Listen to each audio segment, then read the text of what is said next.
هُم الجماعة الزملكاوية دُولة إيه اللغة اللي بيتكلموا بيها أو اللغة اللي بيفهموا بيها عشان نعرف نشرح لهم؟ لحد دلوقتي مش قادر أفهّمهم إزاي إحنا هنشارك في دوري الأبطال وإحنا مركز تالت، وإزاي إحنا شاركنا في كاس السوبر المصري وفُزنا بيه وإحنا ما خدناش لا دوري ولا كاس، وإزاي هنشارك في كاس العالم وإحنا ما خدناش دوري الأبطال، يعني لحد دلوقتي مش قادر أفهّمهم، قاعد أشرح لهم في لوايح ما فيش فايدة. الغريب بقى إنك تاخد بطولة يقول لك أصلها مش بالبطولات، ده هي أصلها بالأهداف، تسجّل أهداف يقول لك لأ أصلها مش بالأهداف.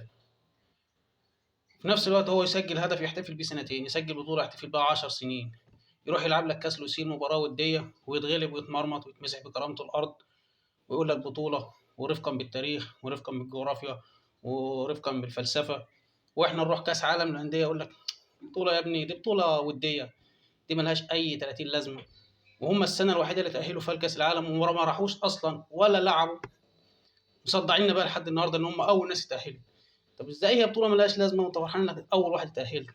ولله الحمد يعني انك ما شاركتش لحد دلوقتي، انت لو شاركت مرة كناش خلصنا بقى 900 سنة قدام احتفالات، بس الحمد لله ربنا كبير. بس انا نفسي افك الشفرة بتاعتكم بصراحة، يعني هي الكرة اهداف ولا مش اهداف؟ بطولات ولا مش بطولات؟ بطولات ولا اداء؟ اداء ولا بطولات؟ زهقنا، زهقنا بصراحة.